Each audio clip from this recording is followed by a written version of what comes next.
It's really the worst when you find out that you're working with someone who you can't trust at all because they're a backstabber.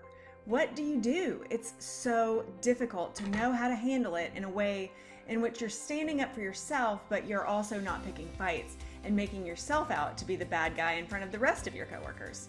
Well, today I'm going to give you a fail-safe formula on how to do just that.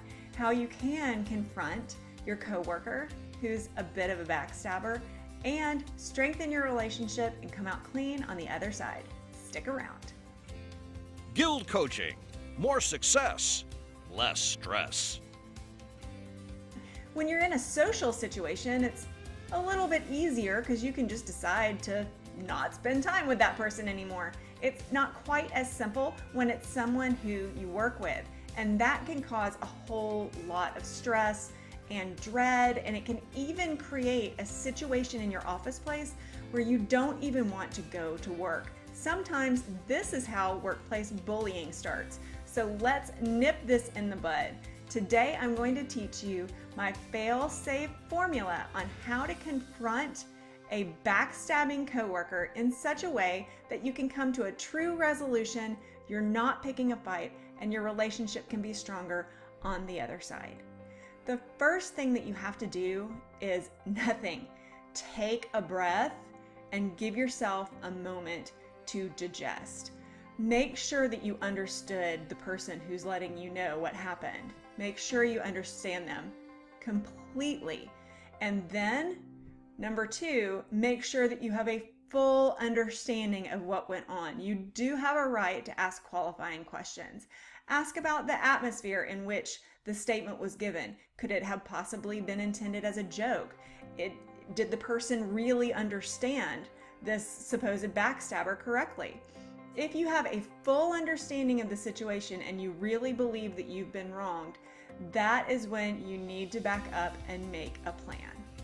Grab a pen and paper and write out all of the things that you'd like to say to the backstabber, exactly how you'd like to say them, even if they're nasty.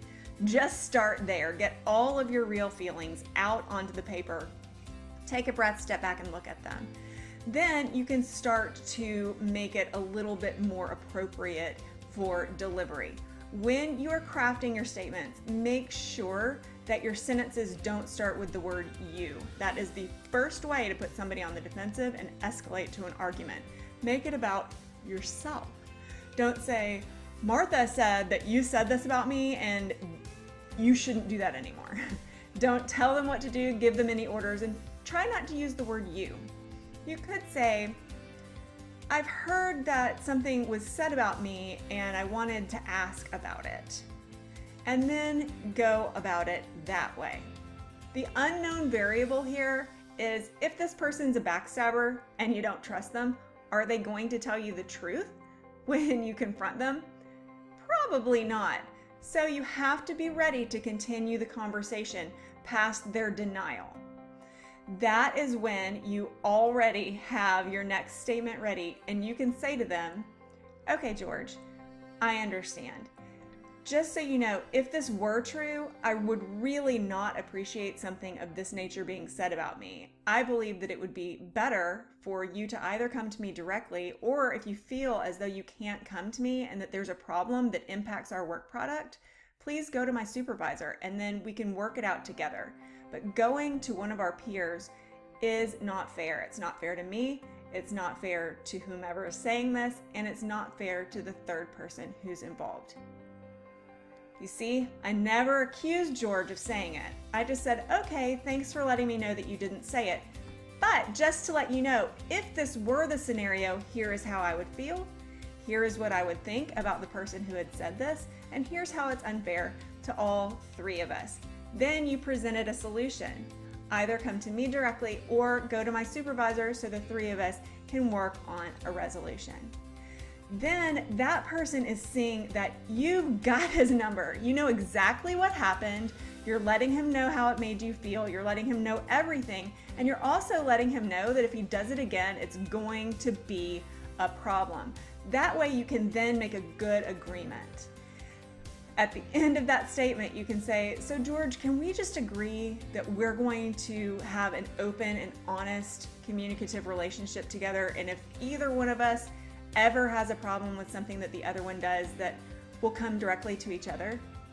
Nobody is going to say no to you on that unless it's somebody who's really not comfortable with you, in which case they might say, I'm not comfortable talking to you, and you say, okay, great, if you ever have a problem with something that I've done, please take it to my supervisor and not to other peers in our environment. That way you're coming up with a good agreement. That person's going to agree and you're going to agree. It doesn't matter if you like each other. It does matter if you're acting in an adult, professional, and respectful manner. Do you want to know why this works? It's because when the conversation is happening, everyone is calm. You know exactly what you want the outcome to be. You want peace, you want backstabbing to stop, and you don't want a damaged relationship with the person in question. You actually would like the relationship to be healed. So you have full clarity. Everybody's calm.